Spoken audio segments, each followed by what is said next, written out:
परिचय म्हणजे काय असतं? परिचय म्हणजे स्तुती करायची.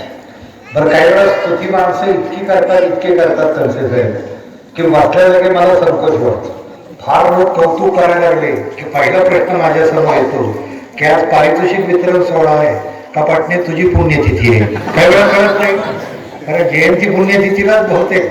पण सरिताताई, मी तुम्हाला धन्यवाद देतो की तुम्ही हा गौरव केला, हे माझं पुण्य आहे. आज मी खरोखर फार प्रसन्न झालोय.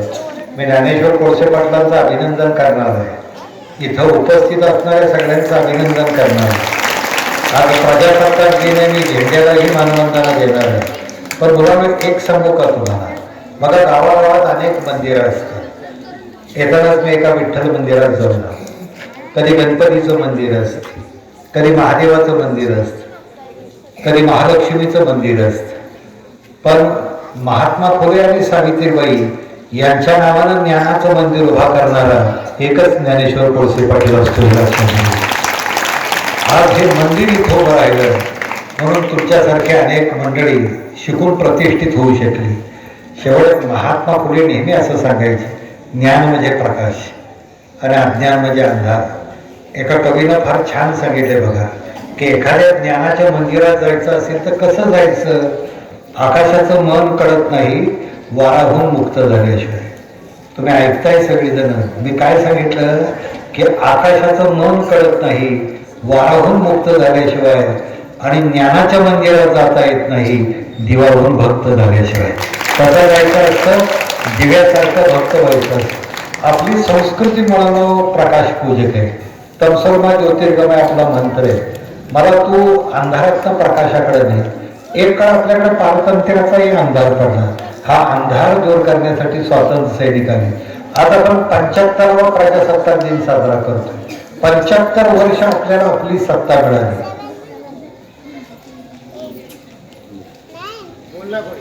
ही जी काही राष्ट्रीय चर्चा करणारी काही मंडळी आहेत ना समोर माझ्या, बाबा तुमच्यापेक्षा माझ्यापेक्षा तुम्ही महत्वाचं बोलत असाल तर तुम्ही स्टेजवर या आणि तुम्ही छान बोला, आम्ही आपली सगळेजण ऐकतो. मग असे आम्ही स्वागत गीत ऐकलं की नाही? आता खरं तर मुली पुढे नाचत होते आणि पाहुणे मागं होते, तरी सुद्धा स्वागत चाललंय तर चालू द्यात म्हटलं. पण किती छान नाचत होते हे तुम्हाला दिसत होतं. मी खरं तर या शाळेचं यासाठी कौतुक करणार आहे. मुलांना तुम्ही पहा की किती सुंदर सोहळा आहे बघा. म्हणजे तुम्हाला माहिती आहे, आसमंतामध्ये 7 रंग एकत्र झाले ना की आम्ही त्याला इंद्रधनुष्य म्हणतो. कृष्ण आणि कोयना एकत्र आल्या की त्याला आम्ही प्रीतिसंग म्हणतो. पण कला, गुणवत्ता आणि उपक्रमशीलता एकत्र आली की त्याला आम्ही सावित्रीबाई फुले प्रशाला म्हणतोय. किती सुंदर आहे. आणि एवढं सुंदर हे सगळं बघितल्यानंतर मला असं वाटलं की मुलांना आयुष्यभर एक गोष्ट लक्षात घ्या, एखाद्या शाळेचं वैभव त्याची इमारत किती उंच आहे असं नसतं. एखाद्या शाळेचं वैभव तुम्ही अंगावरती कपडे किती चकचकीत घालताय त्याच्यावरती नसतं. सगळ्यात मोठं शाळेचं वैभव असतं तिथला ध्येयवादी शिक्षक आणि गुणवान विद्यार्थी. आज सांगा 5 मिनिटासाठी मुली आल्या, किती सुंदर नाचल्या सांगा. आज मी नेहमी सांगेन मुलांनो की गुणवत्ता नुसत्या तुमच्या परीक्षेतल्या गुणांची गोळाबिरीत असते. ज्याला सुंदर गाता येतं ना त्याच्या कंठात गुणवत्ता असते. ज्याला सुंदर चित्र काढता येतं ना त्याच्या पोटात गुणवत्ता असते. तुमच्या पोटाला भाकरी देतो ना त्या शेतकऱ्याच्या श्रमात गुणवत्ता असते. तुम्हाला शहाणपण देतो ना त्या शिक्षकाच्या शब्दात असते. आणि तुम्ही गुणवत्ता मिळून घरामध्ये जाता तेव्हा लोक त्या डोळ्यानं आई तुमच्याकडे बघते, त्या आईच्या हातातही गुणवत्ता असते. लक्षात घ्या, गुणवत्ता कुठं असते? फक्त गुणवत्ता त्या हातात असते. लक्षात घ्या, त्या संस्कारक्षम हातात असते. मी कोरेगावला गेलो होतो आणि पारितोषिक वितरण सोहळा चालला होता. आणि एक पारितोषिक घ्यायला कळसे साहेब, एक अशी मुलगी आली की तिच्या समवेत तिची आई होती आणि तिच्याबरोबर तिची मुलगी होती. आणि तिथं सांगत होते की ह्या मुलीनं एक 400 मीटर मोठा ट्रॅक होता, याच्यावरती जागतिक रेकॉर्ड केले. माझ्या कोरेगावातली मुलगी, पंतप्रधानांच्या हस्ते तिचा सत्कार झालाय. तुम्हाला मुलांना मी सांगतो की आज इथं संतोष खडसे बसले, आज ते अधिकारी आहेत. पण मला त्यांनी जाताना सहज आठवण सांगितली की 96ला मी त्यांच्या कॉलेजला कुठेतरी प्रमुख पाहुणा म्हणून गेलो होतो. मी प्रमुख पाहुणा गेलो होतो हे मी विसरून गेलो, परंतु कलसे साहेबांनी त्यांच्या मनाच्या त्या शेतीमध्ये एक सुंदर असं बीज टाकलं की हा माणूस काहीतरी सांगतोय, विचार करा. मी कोळसे पाटील साहेब तुम्हाला दोघा बंधूंना यासाठी मी तुम्हाला धन्यवाद देतो की असे कर्तबगार अधिकारी ह्या लेकरांच्या समोर उभे करा. या लेकरांच्या नवरीच्याला कर्तबगार अधिकारी द्यायला, कारण त्यांच्यासाठी सगळ्यात मोठा आदर्श तो असतो की तुमच्यातलंच कुणीतरी जेव्हा तुमच्या समोर उभं राहतं ना तेव्हा तुमच्यातली जिद्द जागी होती. तुम्हाला असं वाटतं की अरे हा आपल्यासारखा माणूस आहे, हा खेड्यातून आलेला माणूस आहे, याचे आईबाप सुद्धा शेतकरी आहे, हा काही सोन्याचा चमचा घेऊन जन्माला आला नाही. मी तुम्हाला काय सांगत होतो, ती मुलगी जी माझ्या समोर आली होती ना तिच्या कडेवरती बाळ होतं आणि समवेत आई होती. मी तिला सहज विचारलं तू बाळाला घेऊन का आली? सर म्हणले माझं लग्न झालं, मला मुलगी झाली आणि त्यानंतर मी कॉलेजला शिकत होते. माझ्या समोर माझ्या शिक्षकांनी सांगितलं की तुझं रनिंग चांगलं आहे, तुला भाग घ्यायचा आहे. सर तुम्हाला आश्चर्य सांगते, आजपर्यंत ज्यांनी स्पर्धा जिंकली होती ती 4 मिनिट जो 58 सेकंदात पोहोचेल तो विजेता होणार होता. माझ्यासमोर सर ट्रॅक दिसत होता, 4 मिनिट 58 सेकंदात मला पोहोचायचं होतं.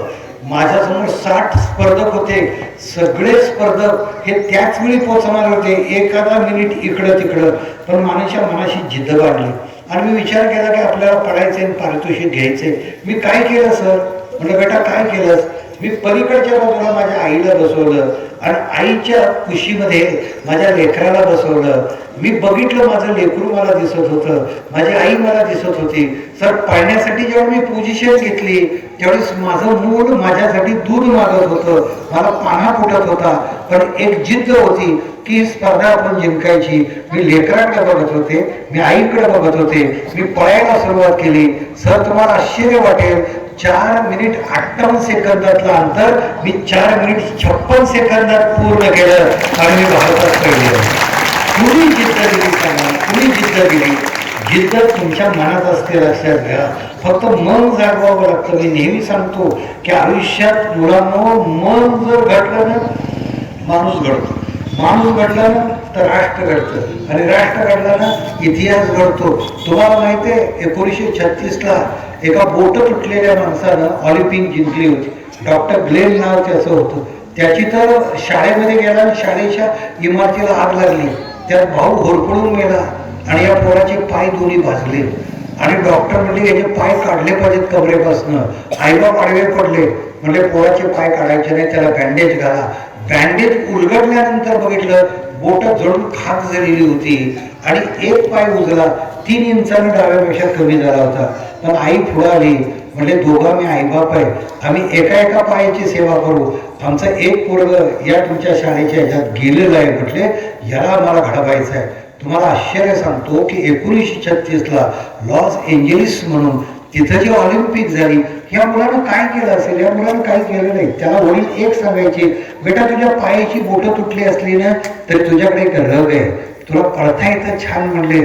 आणि त्याला पहिलं जो कुबड्यावरती चालायचा, त्या पोराला वडिलांनी पळायला शिकवलं, आईनं पोहायला मॉलिश केलं.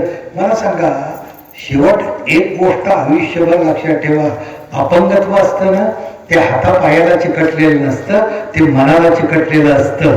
मन बळकट असलं ते आयुष्य समजतो. आपल्याला मन बळकट करायचे. आणि हे काय, ही संस्था काय करते? आज तुम्ही मला सांगा 1990ला या माणसानं नाव काय दिलं शाळेला? सावित्रीचं. या माणसानं संस्थेला नाव काय दिलं? महात्मा फुलेंचं दिलं. का दिलं असेल नाव? कारण महात्मा फुलेंनी त्या काळात ओळखलं होतं की समाजाचं दुःख, दारिद्र्य याचं मूळ जे आहे ना ते अज्ञानात आहे, अंधश्रद्धेत आहे. त्यातून उपटून टाकूया आणि या माणसांच्या जीवनामध्ये नवे रंग भरूया. आज तुम्ही मला सांगा की तुमच्याकडे एक सरिता शिंदे नावाची मुलगी आज साताऱ्यामध्ये स्वतःच्या लौकिकानं उभी आहे. आज ज्ञानेश्वर कोळसे पाटलांचं मी अभिनंदन यासाठी केलं की जरा या सोनंदमध्ये, या मातीमध्ये आज तुम्ही हे संकुल उभं केलं, मग उद्याचे तहसीलदार याच मातीतनं घडणार आहे हे कन्सेप्ट लक्षात. उद्याची माणसं इथंच आहेत. तर तुम्हाला मी सांगतो की जीवनामध्ये सगळ्यात महत्वाचे असते ना, मी नेहमी सांगतो की गुणवत्ता. म्हणजे नुसती परीक्षेतली गोळा त्याला लागतेच गुणवत्ता. तुम्ही मला सांगा अहिल्याबाई होळकरचं तुम्ही नाव ऐकलं, तिच्याकडे काय होतं? तिच्याकडे एक गोष्ट होती, ज्ञानाचा वापर कसा करायचा. मी तुम्हाला गोष्टी सांगायला, मी तुम्हाला काय सांगतोय की ज्ञान मिळतं. तुमच्या घरात डबे असतात का नाही? गव्हाचा डबा असतो, तांदळाचा डबा असतो, ज्वारीचा डबा असतो. आई काय करते?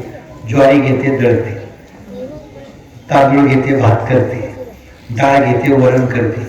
गुरुजीला सगळ्या आयांनी सांगितलं की आम्ही डब्याला हात लावणार नाही, आम्ही तांदूळ शिजवणार नाही, आम्ही डाळ शिजवणार नाही, आम्ही गहू ज्वारी डाळणार नाही.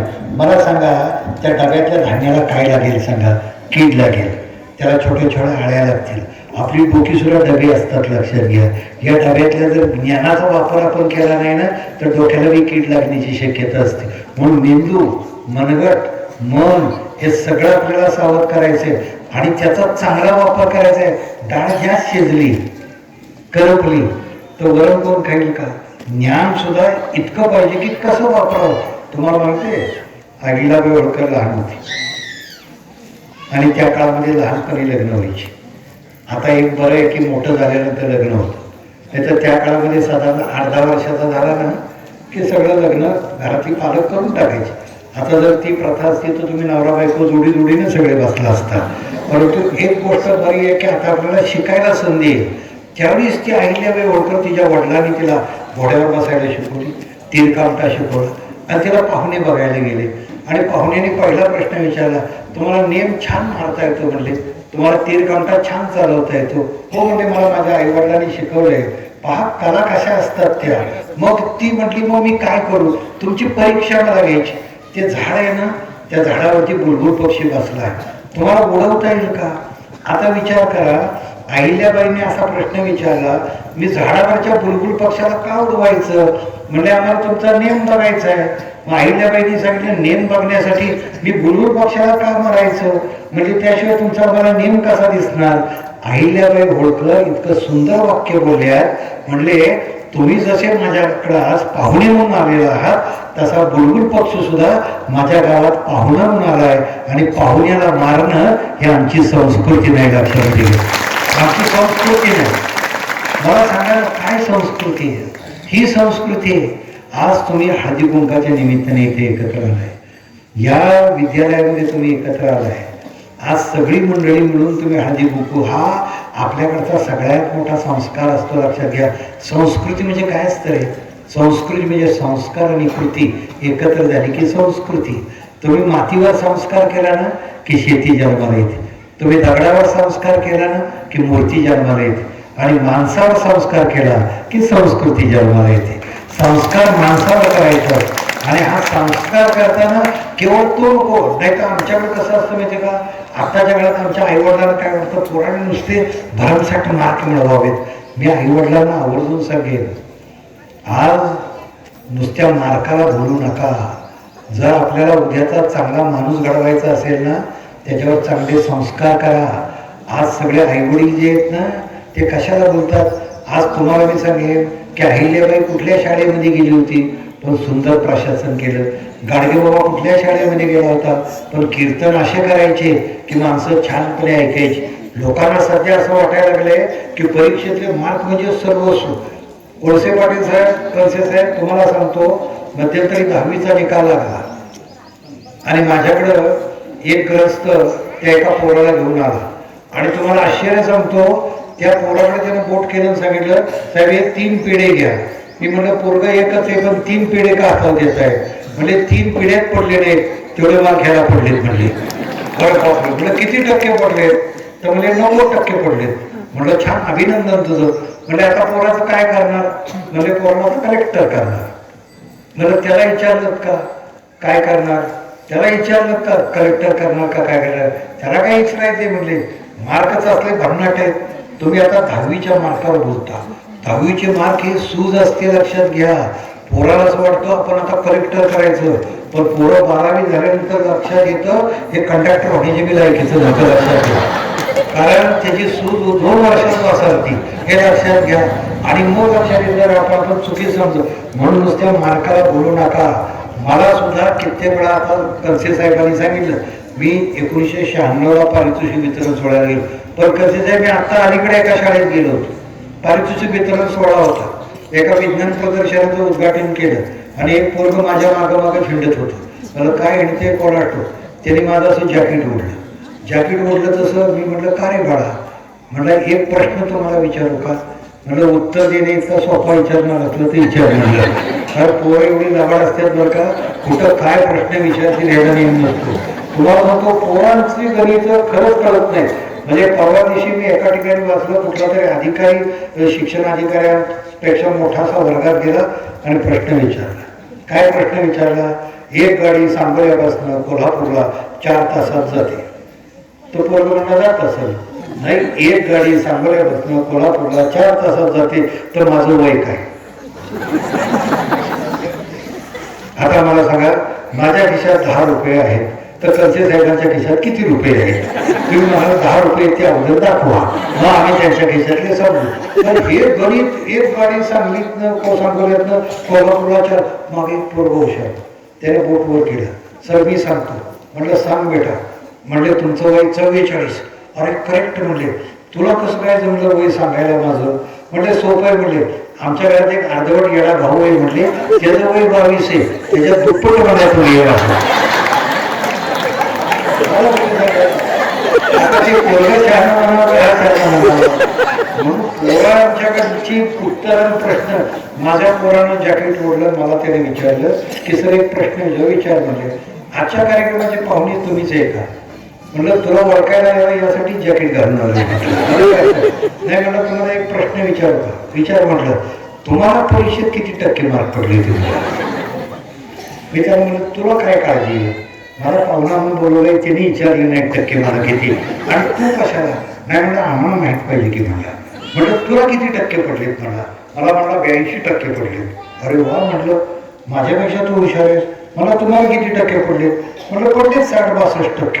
आणि तुला तर म्हटलं 82% पडलेत. तू 10वीत 82% मार्क. तू म्हटलं कर्मवीर भाऊराव पाटलांपेक्षा हुशार आहेस. म्हणजे ते कसं काय म्हटलं. म्हटलं कर्मवीर भाऊराव पाटील साहित्यात शिकले होते, तू तर 10वी पर्यंत आलायस. म्हटलं तू डॉक्टर आंबेडकरांपेक्षा हुशार, ते कसं काय म्हटलं. त्यांना 35%च मार्क होते. म्हटलं तुला तर म्हटलं 82% मार्क आहेत. तू बहिणाबाई चौधरीपेक्षा हुशार, ती कुठल्या शाळेत गेली नव्हती. तू गाडगेबाबापेक्षा हुशार, तो कुठल्या शाळेत गेला होता. त्याच्या शब्दाला शहाणपणाचा सुगंध होता, ती गोष्ट मिळतो. तू लई शहाणा आहेस म्हटलं. पण एक गोष्ट लक्षात घ्या आयुष्यभर, की गुणाची गुणवत्ता म्हणजे गुणांची टक्केवारी नसते.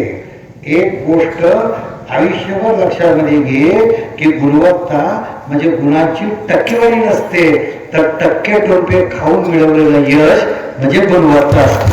हे तुला कळलं पाहिजे. तुला कधी कळणार आहे. आज मला सांगा की कामेरीसारखं छोटं गाव, मला सांगा माणूस विदर्भात हिंडत तुमच्या सांगोल्यात आला. काय परंपरा आहे. मी कोळसे पाटील तुम्हाला मी सांगेल की तुम्ही आराड पाटलांचं मगाशी उदाहरण दिलं. काय अडचणीमध्ये त्या माणसाच्या वाट्याला होतं सांगा. काय दुःखाने दारिद्र्यात होता ना. आबा माझे चांगले मित्र होते. मी तासगावला प्राध्यापक होतो. नंतर आम्ही पुस्तकं लिहिली. पण या माणसाचं सगळ्यात मोठं वैशिष्ट्य होतं, ते नेहमी सांगायचे सर गरिबी गुन्हा नाही आहे म्हणजे. गरिबीवर मात करायचे तुम्हाला ज्ञानश्रीमंत झालं पाहिजे. आणि डॉक्टर कलामांनी हे आम्हाला सांगितलं की मोठी स्वप्न बघा.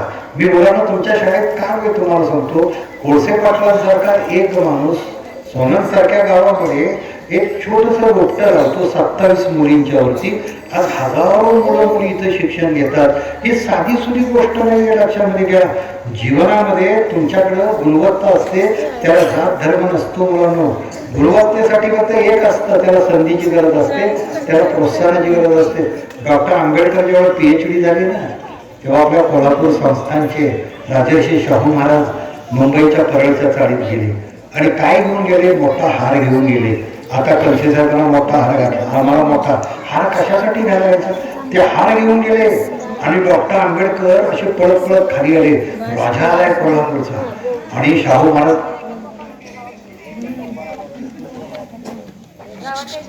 बाई मोबाईल नंतर बघा, हे सगळं येड बघा हे लागले. तुम्हाला सांगतो उद्याच्या पिढ्या बाद होणारं यंत्र तुमच्याच ताब्यात कसं दिसावं मला. आणि शहाणे व्हा. घरातलं माणूस शहाणे झाल्यानंतर घर शहाणे होणार आहे. मी आवर्जून तुम्हाला सांगतो, मी ग्रामीण भागात यासाठी सांगतो की हे बघा काय झालं माहिती आहे का, आज घरात टी व्ही आला, घरात फ्रीज आला, घराला घरपण येतं, आणि घरात एकदा मोबाईल एकदा टी व्ही आला ना की घर सगळं येणं होतं. लक्षात घ्या, आज घर शहाणं करण्याची गरज आहे, आणि आई शहाणी झाली तर घर शहाणं होतं. ही पहिली गोष्ट लक्षात घ्या. आज कुटुंबातनं साहेब आई हरवत चाललेली आहे. माझी आई सकाळी रोज उठते, सरिताताईंना माहिती, ती फुलं गोळा करते, ती देवाला सजवते. मी प्राचार्य असलो तरी देवाला नमस्कार करायला जातो. मी देवाला नमस्कार करता करता सांगतो, हे देवा, माझ्या आईच्या फुलाने तू सजलायस, आईच्या फुलाने तू सजलायस, मला शब्द फुलाने माणूस सजवण्याचं सामर्थ्य दे.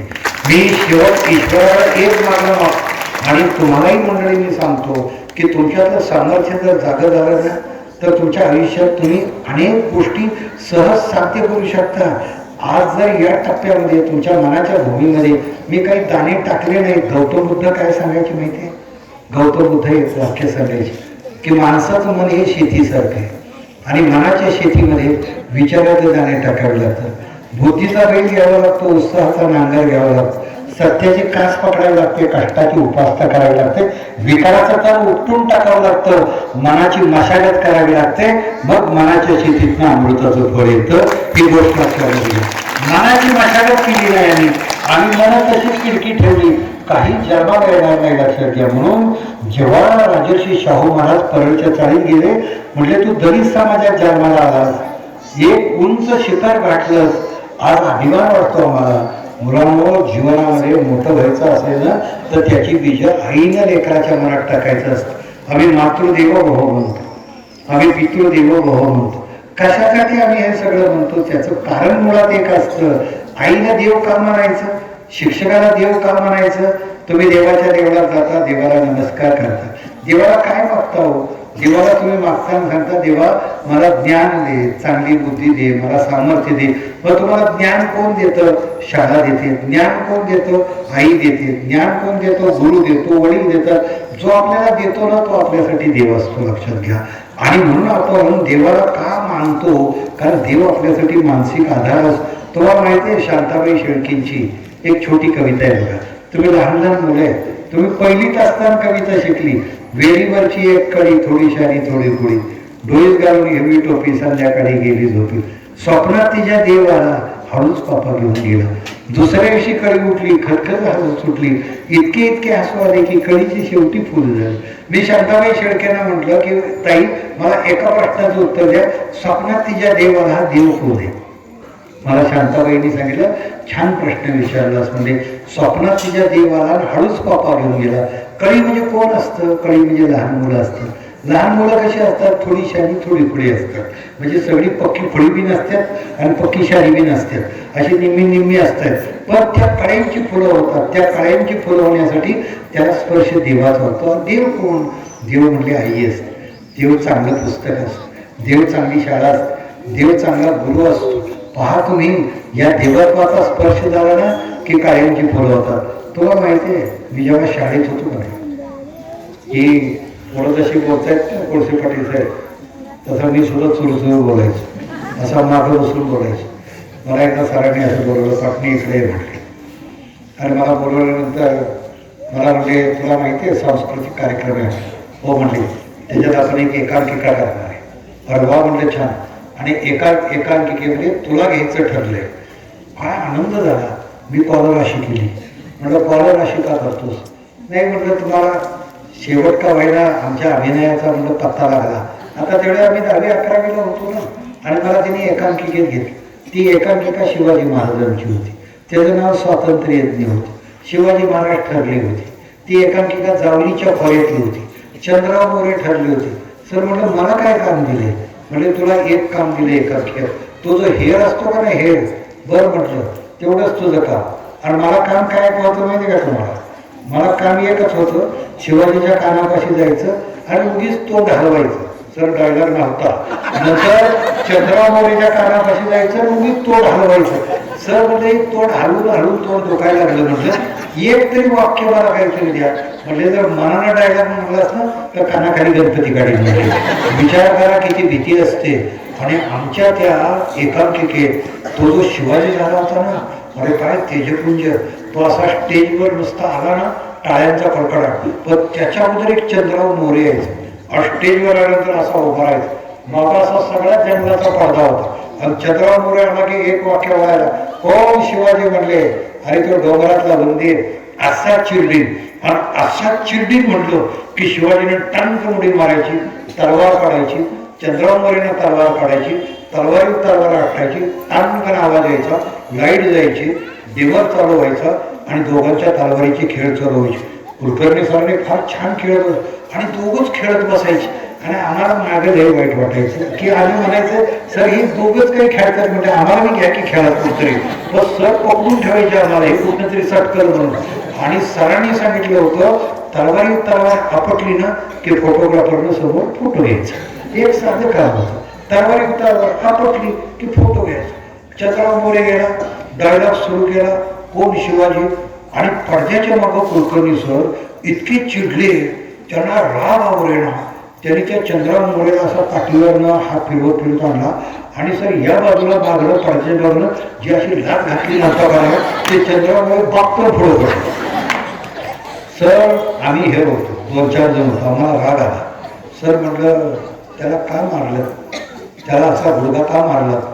म्हणजे तुम्ही एकदा सगळे नालायक आहे म्हटलं जे पहिल्यापासून आहे ते आत्ता इथं का सांगताय म्हटलं. नाही म्हणजे तुम्हाला अक्कला नाही. सर झालं काय, तिकडून म्हणले शिवाजीची एंट्री होणार आहे, समोर फोटोग्राफर तयार आहे, पाहुणी मंडळी आली. त्यावेळेस आमच्या अमृत महोत्सवाला कलेक्टर तहसीलदार अशी सगळी होती. पण सर तुम्ही त्या चंद्रराव मोरेला का मारलं. अरे का मारलं म्हणजे तो चंद्रराव मोरे म्हणजे तलवार मागच विसरून गेला. बघा सर प्रसंग किती बाका आहे. आता म्हणजे शिवाजीशी काय हाताने लढते का म्हणले ते. आणि गंमत अशी सर चंद्रराव मोरेकडे तलवार नाही, समोर शिवाजीची एंट्री आहे. चंद्रराव मोरे धापकन खाली पडले आणि सर माझ्या डोक्याने क्लिक आली, आपण हे रे आपल्याला कुठेही जायला परवानगी. मी सर ती तलवार घेतली आणि असा स्टेजच्या कोपऱ्यावरती आलो. तसं तिथं बाई होत्या गजेंद्रगडकर, त्या माझ्याकडे बघायला लागल्या, असे डोळे मोठे गेले. पाटणी म्हणजे कुठे चाललायस. अगोदर म्हणजे एकांकिकेची शोकांतिका झाली, ते पडले चंद्रराव मोरे तिकडे पडले. तू कुठं चाललास. मॅडम मला 1 मिनिट घ्या. आणि काय मॅडमचं विचारलं नाही, एका झटक्यात तलवार घेऊन पुढे गेलो. चंद्रराव मोरे असा पडला होता. महाराज त्याने माझ्याकडे बघितलं, त्याला वाटलं मीच मागणं जात मारली त्याला. तर ते म्हणाला या खाली दाखवतो तुम्हाला, म्हणजे तुम्हीच वर. आणि त्याला हे केलं म्हणजे महाराज उन्हामध्ये ही तलवार आपली अशी चमकत होती, आपलीच असावी. आणि त्याच्या म्यानात तलवार घातली, त्याच्या डोक्यात ट्यूबलाईट पेटली की आपण तलवार विसरलो होतो. ते उभं राहिलं आणि कंचे साहेब काय बोलायचं तेच विसरलं. त्याला काहीच आठवणा आपण काय बोलत. ते माझ्याकडे टुकमुकू बघायला लागलं. आम्ही काय म्हणत होतो, आम्ही काय म्हणत होतो. मी बी त्याला म्हटलं आम्हाला काय माहित तुम्ही काय म्हणत होता म्हटलं. तसं कुलकर्णी सर मारणं म्हटले त्याला सांग काय म्हणत होता. मग मी सांगितलं आपण म्हणत होता कोण तो शिवा. हा त्याला पुढचं आठवलं, त्याचा डायलॉग सुरू झाला. आणि मग आता शिवाजीची एंट्री होणार. आणि तिकडून आमच्या गजेंद्रगडकर बाई एकच की पाटणीत तू आता इकडे ये, पाटणीत तू इकडे ये. मी मॅडमला सांगितलं आता फोटो झाल्याशिवाय येत नाही म्हटलं, फोटो झाल्याशिवाय येत नाही म्हटलं. आणि तुम्हाला मी सांगतो तिकडून शिवाजीची एंट्री झाली. चंद्रराव मोरेनं तलवार आपटली आणि दोघून तलवारीच्या मध्ये गणपती कसा बसवतात तसा कमनीत तसा मी. आता तो फोटो माझ्याकडे अजून आहे, लक्षात घ्या. आणि कार्यक्रम संपल्यावर कंसे साहेब मी मागच्या बाजूला आलो आणि स्टेजच्या मागे आल्यानंतर म्हटलं आता मास्तर बदल द्या आपल्याला, कारण न विचारता तलवार घेऊन गेलो होतो. पण तुम्हाला मी सांगतो शिक्षक काय असतो, ज्ञानेश्वर कोळसे पाटलांसारखं असेल, महादेवरावांसारखं असेल. मी मागं गेल्यानंतर त्याला कापकन ओढलं, डोकं घेतलं, छातीशी लावला. म्हणले ईश्वर अरे वेड्या म्हणले तुला कसं हे सुचलं. म्हणले अरे खरं तरी मला सुचायला पाहिजे, तू हेर होतास. मीच तुला सांगायला पाहिजे तर हे तलवार घेऊन तू पुढं जा. पण खरं सांगू का आज तू इतिहास वाचवलायस. मला मी इतिहास वाचवलाय का मला माहित नाही, पण चंद्रराव मोरे मात्र मी वाचवला. मी तो सुधीर दीक्षित वाचवला. अरे कोण म्हणले तुला कसं काय सुचलं. मी सरांना एकच वाक्य म्हणलं सर तुम्ही काय म्हणलात एक जात सगळे नालायक आहे. कदाचित नालायक असल्यामुळे सुचलं असेल. सर मला पुढचं वाक्य जे बोलले ते इतकं मार्मिक बोलले. म्हणजे यशवंत लक्षात घे इथून तिथून कुठून तरी थोडाफार माणूस नालायक असतोच. पण संधी आल्यानंतर संधीचं जो सोनं करतो तो सगळ्यात लायक असतो. सगळ्यात तुमच्या जीवनामध्ये महत्वाची गोष्ट कुठली असते मुलांना, तुम्हाला संधीचं सोनं करता आलं पाहिजे. आज तुम्ही केवढे बारके आहात, तुम्हाला संधीचं सोनं कधी करता येईल? आज संधीचं सोनं त्यावेळी करता येईल. नाहीतर आज एक 96चा दाखला मी काय घेतो, आम्हाला माहीत नव्हतं पण मला इथे भेटणार. खरंच मला पत्ता नव्हता. मला आल्यानंतर ज्ञानेश्वर कोळसे पाटील साहेबांनी सांगितलं की सर एक असा 1996चा एक विद्यार्थी आज या सांगोल्याचा तहसीलदार झाला आणि ते तुम्ही येणार आहे. आणि त्यांनी सांगितलं की तुमच्या दोघांचा बी फायदा झाला पाहिजे. तर आमचा फायदा फक्त शब्दाचा वेळ लक्षात घ्या, त्यांचा फायदा झाला तर जमिनीचा वेळ लक्षात घ्या, त्यांचा फायदा झाला तर उद्याच्या काळामध्ये तुम्हाला आणखीन एक गोष्ट लक्षात घ्या, चांगलं काम करणाऱ्या माणसाच्या पाठीशी उभं राहणं याला देवत्व म्हणतात. ही गोष्ट लक्षात घ्या. आणि मला खात्री आहे ते देवत्व निश्चित त्यांच्याकडे. आजही मुलांना मी तुमच्याकडे बघतो ना, मला इथं अनेक हळदी कुंकाच्या निमित्ताने स्त्रिया दिसतात.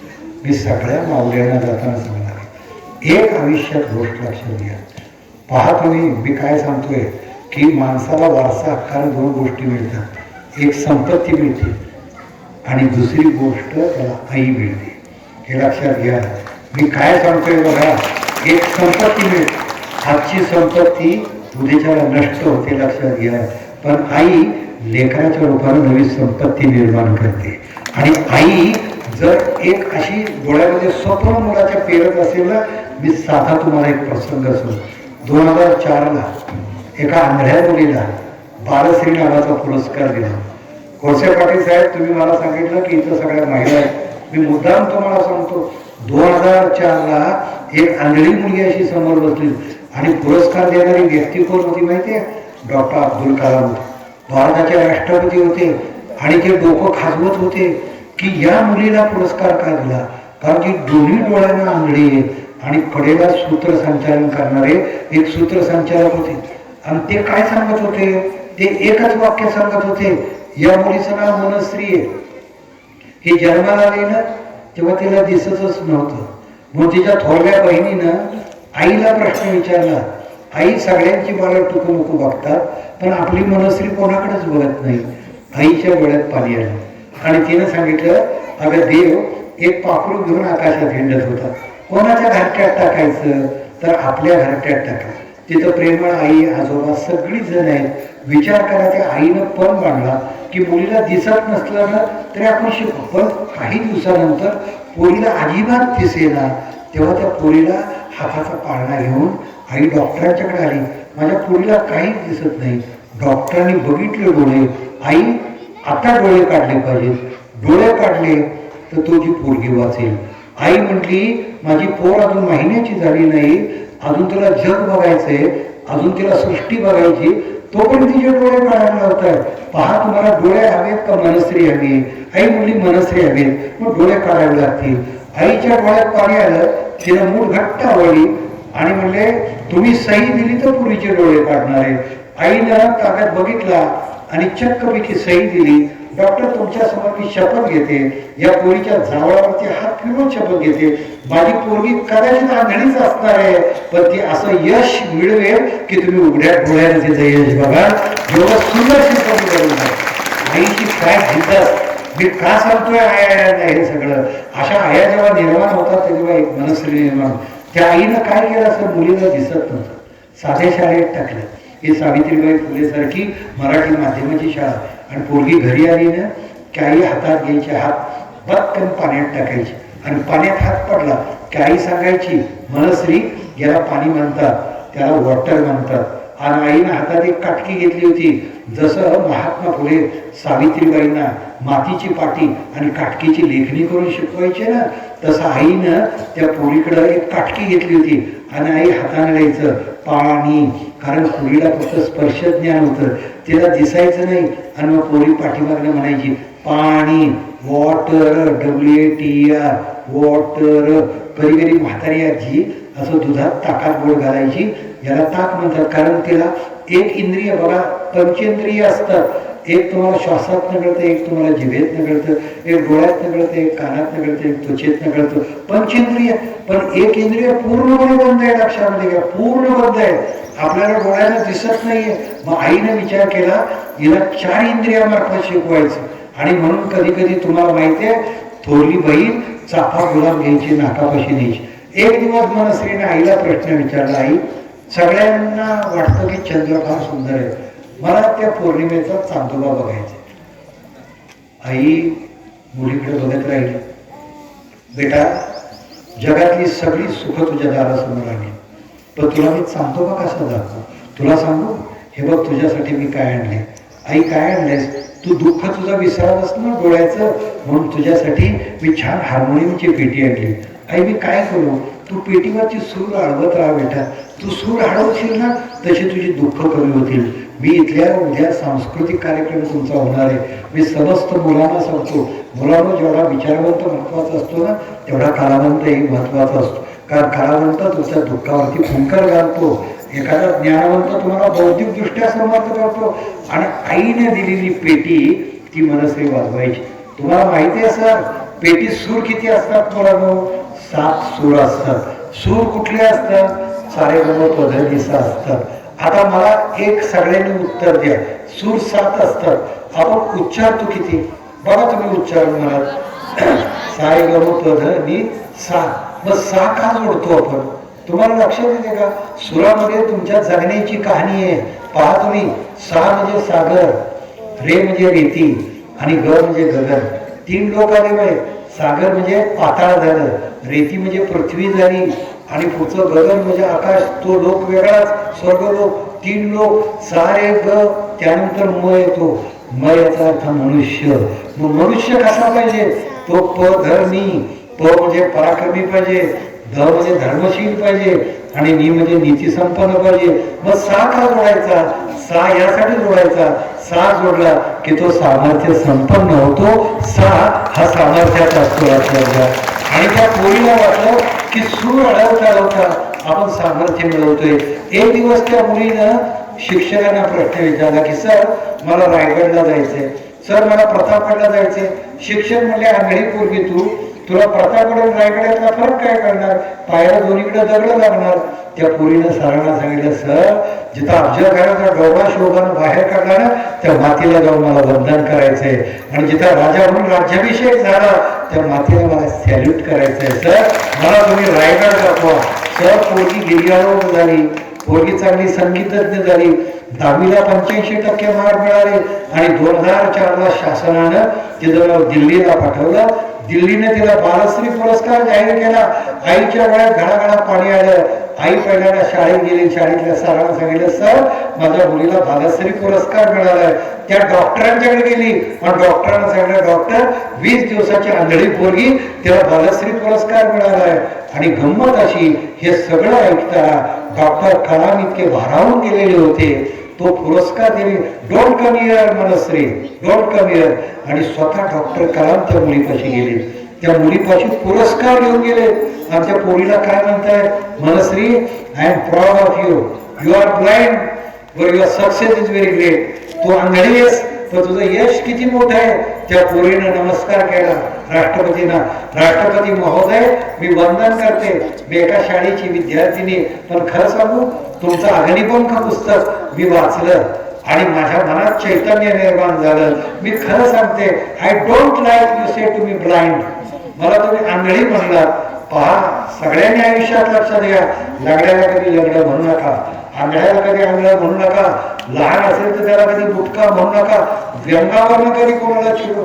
डॉक्टर कलामांना वाईट वाटलं. डॉक्टर कलाम म्हणले, ही वस्तुस्थिती आहे, तू आंधळी आहेस.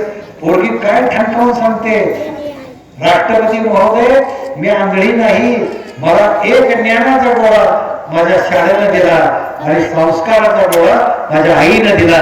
मी आंधळी कुठे आहे, मी आंधळी कुठे आहे म्हणते. आणि डॉक्टर कलाम चकित झाले. Manaswi, really I am proud of. Manaswi, can you ask you question please? मी तुला एक प्रश्न विचारू. आणि मनस्वीला डॉक्टर कलामांनी काय प्रश्न विचारला असेल, शांत आहे का सगळ्या पालक? एकच प्रश्न विचारला, मनस्वी मला सांग, तुला कोण भावंसं वाटतं? तुला कोण भावंसं वाटतं? आता जर आमच्या पोरांना प्रश्न विचारला, तुला कोण भावंसं वाटतं बाळा, तर बाळा एकदा आईकडे बघतं आणि बाळा दुसऱ्याचा बापाकडे बघतं. आणि दोघं म्हणून त्याचं वाटोळ करायची ती करतातच. आलं का लक्षात? कारण त्याला आम्ही स्वातंत्र्य ठेवलं नाही सर. आता तुम्ही मला सांगा कोण व्हायचं हे ज्यांना त्यांना ठरवायचंय ना. आज तुम्ही मला सांगा गरीब घरात जन्माला आलेल्या मुलांना असं काय आईवडील मिळतात? आज कन्सेस आहे शेतकरी कुटुंबातले हे लेकरू आहे. आज कित्येक कुटुंबात लोक कितवीला शिकतं? 14वीला 15वीला आता 18वीला गेले आणि PhD झालं तर म्हणतात 22वी झाले. आता 22वी ही त्यांची लिपी आहे. त्या मनस्रीने सांगितलं, राष्ट्रपती महोदय माझ्या आईने मला सांगितलं जगातलं दुःख दूर करण्याचं सामर्थ्य कलेत आहे. मी संगीत शिक्षिका होणार आहे. डॉक्टर कलामांनी हाताला अशा टाळ्या वाजवल्याने सांगितलं, मनस्री रिअली यू आर ग्रेट. मी सुद्धा शिक्षक होणार. आणि मनस्री सगळा कार्यक्रम संपूर्ण अशी निघाली. जशी ती निघाली सगळा कार्यक्रम संपला होता. डॉक्टर कलामांना ती पोरगी आंधळी इतकी आवडली होती. मनस्री प्लीज कमी आहे, I want to talk with you. मला 2 शब्द तुझ्याशी बोलायचे. आणि राष्ट्रपती आपल्या महाराष्ट्राच्या मातीमधल्या एका आंधळ्या मुलीला असा प्रश्न विचारते, मनस्री दिल्ली फिर लौट कब आओगी? आता दिल्लीला परत कधी येशील? तेव्हा मनस्रीच्या हातामध्ये तिचा पुरस्कार होता बालच. तिनं एकच काम केलं, राष्ट्रपती महोदयाच्यावर बघितलं, राष्ट्रपती महोदय आज तुम्ही मला बालश्री पुरस्कार दिलाय, पण एवढं कर्तृत्व मी गाजवेल की पद्मश्री घ्यायलाच आता दिल्लीत येईल. म्हणजे मी नेहमी सांगतो लेकरांना आयुष्यभर एक गोष्ट लक्षात घ्या, सामर्थ्य तुमच्यात जडलंय आणि हे सामर्थ्य तुम्ही जागा करा. तुम्ही कोणाच्या घरात जन्माला आलाय, तुम्ही कुठल्या जातीत जन्माला आलाय. डॉक्टर कलामांसारखा माणूस तुम्हाला माहीत असेल, त्याने चिंचोली विकले मुलांना, त्याला वर्तमानपत्राची गट्टी विकली. आज मी आबांच्या वरती जेव्हा आबा तासगावला होते, मला आबांनी सहज एकदा प्रसंग सांगितलाय. त्यांची एक बंधू डेप्युटी मला वाटतंय SP झालेली होती ती. पण तुम्हाला मी सांगतो सर, राजारामी माझा मित्र म्हणजे आबा तर होते सर. म्हणजे प्रसंग काय वेळा असा असतो, म्हणजे मी JDPचा सदस्य झालो, माझ्यावर फाटकं बनियन होतं, फाटकं बनियन. आणि माझी आई आहे आणि मला काय म्हणली असेल की रावसाहेब एकदा बनियन बदला म्हणली ती. सर खरं सांगतो 3 बहिणी लग्नाच्या होत्या. एक भाऊ शिकत होता, एक भाऊ शेती बघत होता म्हटले. आणि मला 45 रुपये मिळायचे, त्याच्यात सगळा संसार. सर कसं बनियन मी घेणार? सर मी स्लीपर घालून म्हणले हिंडायचो, मी असला पुढारी नव्हतो म्हटले. पण एक दिवस म्हणले मी ठरवलं की आता बनियन घ्यायची. मी 15 रुपये बाजूला अशी काढत 15 रुपये साठवलं. तोपर्यंत माझा भाऊ आला, राजाराम तात्या. MPSCची परीक्षा साहेब तुम्ही पास झाला, तसा तो आला आणि मला म्हणला, आबा म्हणजे काय, माझी MPSCची परीक्षा आहे आणि मला कोल्हापूरला जायचं आहे. 6 रुपये 90 पैसे सर तिकीट होतं. म्हणजे तिथं 14 रुपये गेले. 1 रुपया चहा पाण्याला गेला. मी बनियनसाठी ठेवलेले पैसे माझ्या भावाच्या हातात गेले.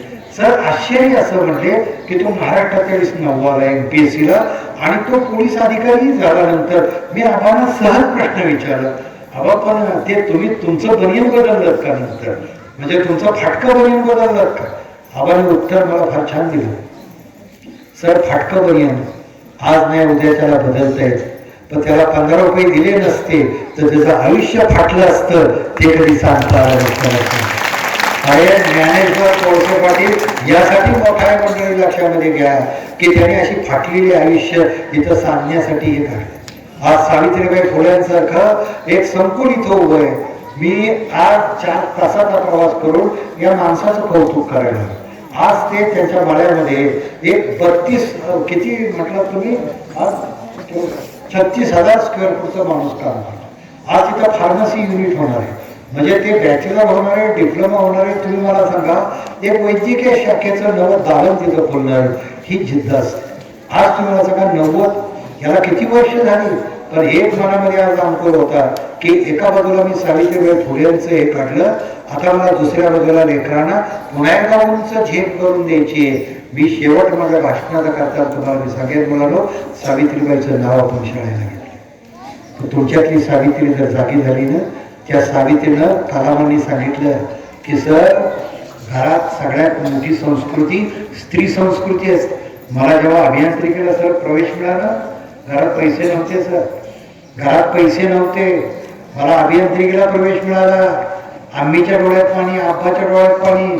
सगळ्यांना वाटत होतं की आता अब्दुल कलाम इंजिनियर होणार, पण इंजिनियर व्हायला पैसे लागतात. आमच्या वेळेस माझी लग्न झालेली बहीण आली होती, तिच्या गळ्यामध्ये अलंकार होते आणि तिनं आल्याला विचारलं, अब्बा तुझ्या डोळ्यात पाणी का, आम्ही तुझ्या डोळ्यात पाणी का. तसे आम्ही माझी पटकन म्हटली, आपला अब्दुल हुशार आहे तर घरात पैसे कुठे आहेत.